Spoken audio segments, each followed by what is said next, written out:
friends. It's Angel Kirkland from angelkirkland.com. And if this is your first time catching one of my videos, thanks so much for stopping by. I am a mom, a wife, entrepreneur. And usually when I get on here, I'm cooking something for you or talking to you about what we're going to cook. But today I actually wanted to tell you guys a story. Something that had me up and pondering late into the night. So like I said, I'm a mom. And we all know that momming doesn't stop because it's the middle of the night. So my son came into our room last night, about 2 a.m. He was really upset. He was really upset. And he had a bad dream. And he said that something was chasing him and he couldn't get away from it. And he was really, really scared. And so the first thing I did was, because at this point my room is dark, I was asleep. So I turned on the light and I said to him, okay, take a deep breath and look around. Look around. There's nothing in here. There's nothing chasing you. And come here. So I had him coming to me and I wrapped my arms around him and gave him a long hug and wiped his tears and told him he was absolutely fine. Nothing is going to bother him. That, Dad and I are right here and everything's okay. But I knew that even in comforting him in that moment, sending him back to bed, to his room, he was not ready for that. And so I talked with him. I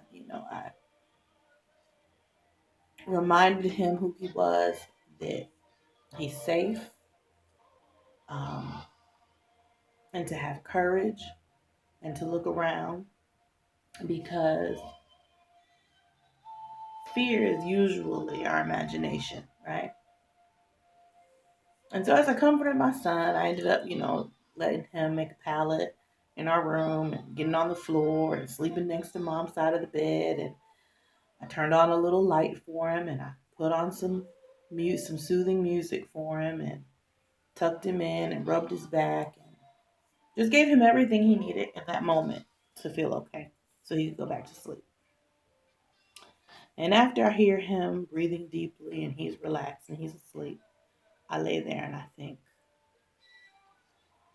as kids, we don't realize, well, maybe we do realize, but our parents kind of fix everything. It's like as long as I can run and get to mom and dad, everything will be okay. They have that faith in us that we fix their problems. We make things okay again. We are their comfort, their savior, you know. So I got to thinking, what happens when we're adults and we can't run to mom and dad's room anymore? How do you overcome the fear and the anxiety that you feel as an adult when there's nobody to run to? And so I know that in this time of the coronavirus, uh, COVID-19, a lot of us adults feel some fear and some anxiety. We don't know what's going to happen. It's an unseen, our president refers to it as the unseen enemy. Kind of like what was chasing my son in the dark. It's this thing out there. It's looming. It's scary. It's unseen. There's no way to necessarily fight it. And not physically anyway. So what do you do? And so I got to thinking of the 3 C's to overcoming anxiety during this coronavirus. And I thought about, well, how did I help my son? First, I made sure he knew that I cared. I didn't dismiss his fear and say, that it was silly or it was unfounded or, oh, it's just not real, go to bed. took a minute, I turned on the light, and I put a light on the thing that he was afraid of. Because a lot of times, the things that we're afraid of are just in our minds. They are our imagination, so to speak, running away with us a little bit. But when we take a minute to pause and really think about what we're thinking about, take a moment to look around, to really look at the situation for what it is, we'll find that maybe there's just not as much to be afraid of as we thought. But I showed him first that I cared. Next, I gave him comfort. I gave him a big, long hug, and I just held on to him, rocked him, told him it was okay. And so, after we shine a light on that thing that we're afraid of, and we really give it some thought and put it into perspective, sometimes it's nice to find someone who can just offer us some comfort, someone that will hold us and rock us. Now, you guys know I'm a God girl. I love the Lord. And so that's where I go for my comfort and to be rocked. I go to the arms of my Father and I say, Dad, I'm scared. And usually he gives me some perspective, kind of like I gave my son. He lets me know that he has overcome fear, that he didn't give us a spirit. He didn't give us a spirit of fear, but a power of love and a sound mind. And so I don't have to be afraid. He says over and over and over again in his word, fear not. Fear not, for I have overcome the world. And so I take comfort in him. Now, there may be some who are not believers, but comfort can be found in sitting down with a friend, a loved one, a spouse, having a conversation, an honest conversation about how you're feeling and what you're afraid of. It needs to be someone that you can trust, because you don't need someone that just will dismiss your fear and tell you, oh, that's silly. So after showing him that I care, and after giving him some comfort, the next thing I did was I gave him some courage. I told him, chin up, take a deep breath. You are safe. Take courage in that. You are safe. Take courage in knowing that there are people around you who care. Look around. There's Dad. Dad's right there. I'm right here. You've got a sister in another room. You've got an aunt and a cousin on the other side of the house. You got 2 dogs. Nobody is going to let anything happen to you. And so I gave him courage in knowing who he is and whose he is. And I find comfort in knowing that I belong to the Lord. He is responsible for me. Nothing can happen to me that is outside of his hand for me. And so you can take comfort in that too. And even in all of my thinking and pondering as I laid there, couldn't go back to sleep, my husband reached over. Just didn't even know he was awake. He reached over and he put his arm around me. And I just, in that moment, kind of melted, just kind of took a deep breath and let it out. And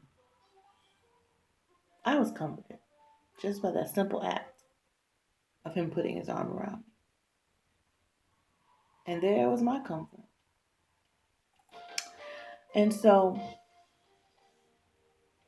in this time of this coronavirus, we don't know when it's going to be over. We don't know what it's going to look like when it's over. We're going to lose people. Yeah. And that's scary in and of itself. But most of us are going to come out of this okay. And so, take heart, take courage during this uncertain time, during this almost, I don't even know what to call it. It doesn't feel real. We've never experienced anything like this before. So most of us are looking for answers. Some of us are looking for answers that don't exist yet. Because honestly, this is a virus. Not a whole lot the president can do about the actual virus. Not more than what he's doing. We need to comply and continue social distancing, and we have to do our part. But nobody can tell us when this will be over. They can give projected dates and things that they hope, and uh, but no, none of us have answers as to when this is going to be over. Only God can help us. Only God can help us. If you don't believe in God, I love you. I ain't got no answer for that. I don't know what to tell you, because this is not something we can just shoot a gun at, or any other way we handle kind of things that happen in this country. We can't think our way through this one. And I'm speaking in terms of just making it go away. I know that we have to think our way. We have to.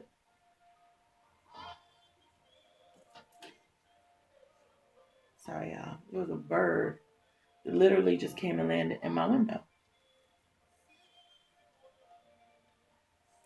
Guess he wanted to say good morning. But anyway, take courage. Take courage and know that one day we'll be on the other side of this. This too shall pass. We'll always talk about how do you remember when? But take heart, be encouraged. And the three C's, again, to overcome anxiety and fear during this corona is find someone who cares. Find someone that can give you some comfort and take courage. You can't do this alone. So don't suffer in silence. Don't keep it to yourself. Tell somebody. And if you don't have anybody to tell, you absolutely don't have anybody to tell, you can tell me.